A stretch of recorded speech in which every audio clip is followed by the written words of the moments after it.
Welcome back, everyone, to WKRG News 5 at 5 o'clock. Peter Albrecht along with Devin Walsh as we continue to cover the breaking news of President Trump to be taken soon from to Walter Reed Hospital in Bethesda, Maryland.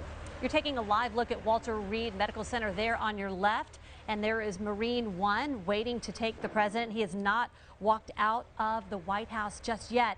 We're getting some information from CBS News correspondent Chip Reed about why he is being taken to Walter Reed Medical Center when he only has mild symptoms. Chip, this is a transcript of Reed's live report just a few minutes ago. He said there are more treatment options, and he says there are diagnostics, all sorts of tools out there that they do not have at the White House. He says that he does not think anyone should be surprised or alarmed that they are bringing him to Walter Reed. They say that the president is resting comfortably and in good spirits, but certainly there are a lot of things at Walter Reed they can do to keep him safe that they cannot do at the White House. All right, he's already had this IV today, Devin, that you were talking about earlier with this antiviral cocktail, they're calling it, that was given as a precautionary measure, according to the president's physician, Dr. Sean Conley. So, and again, he was also taking some other supplements, zinc and vitamin D, for example, aspirin, melatonin, none of which have been proven to be entirely effective against COVID-19, but again, just as a precaution.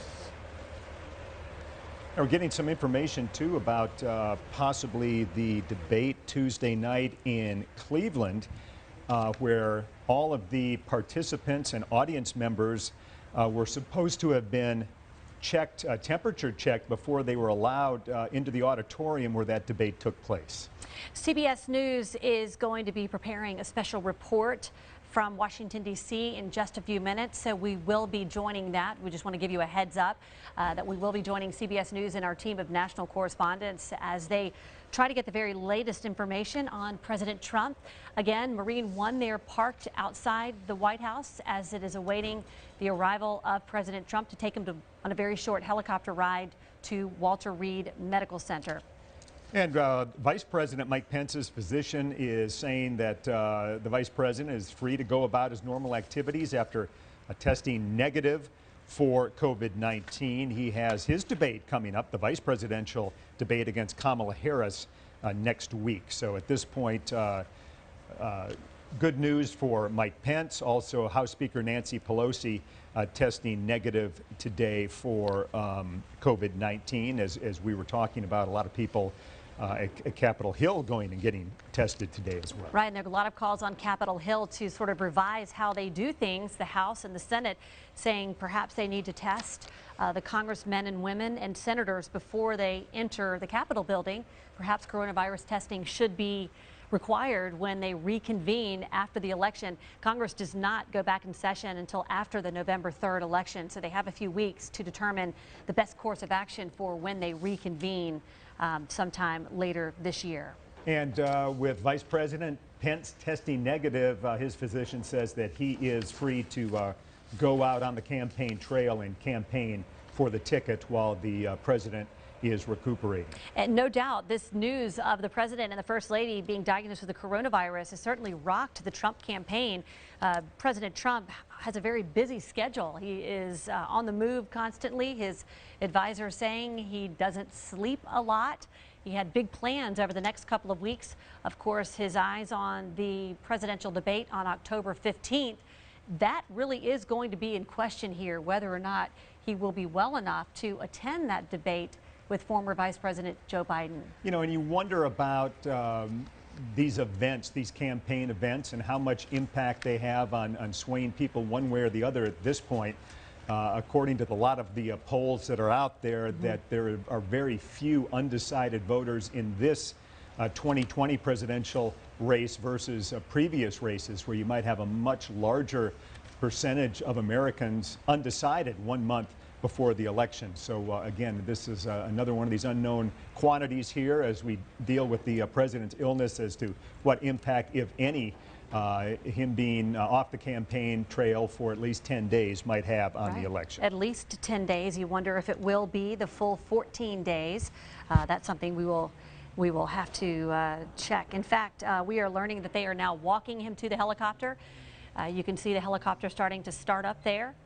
And we are going to watch this live with you to see the president as he is being led out of the White House. If we can see him based on this camera shot and the positioning of the helicopter. So again, we'll just have to wait and see. And this is on the, I believe that's the west side of the White House. And NBC News is reporting that the president is wearing a mask. He is walking on his own as he is being transported to Marine One.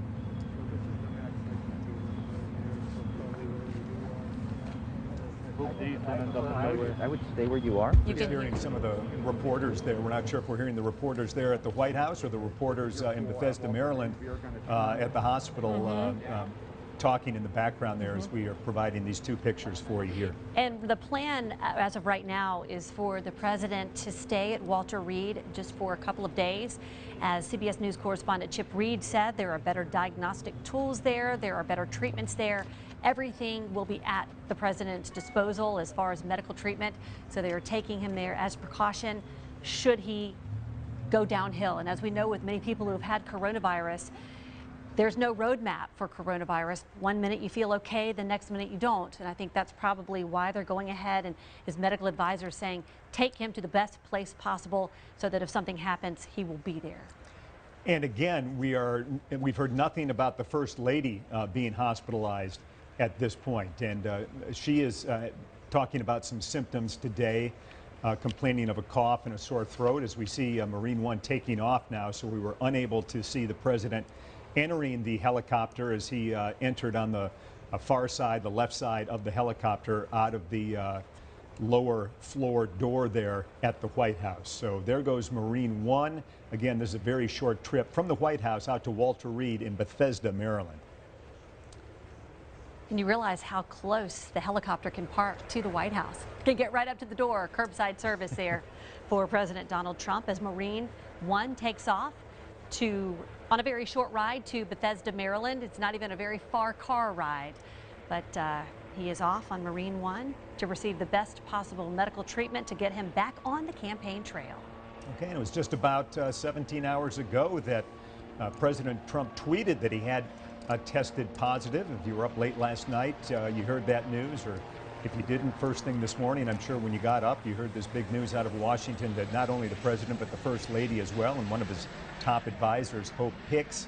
Right now, we're not hearing of anybody else in the inner circle, including the president's family members, testing positive for COVID-19.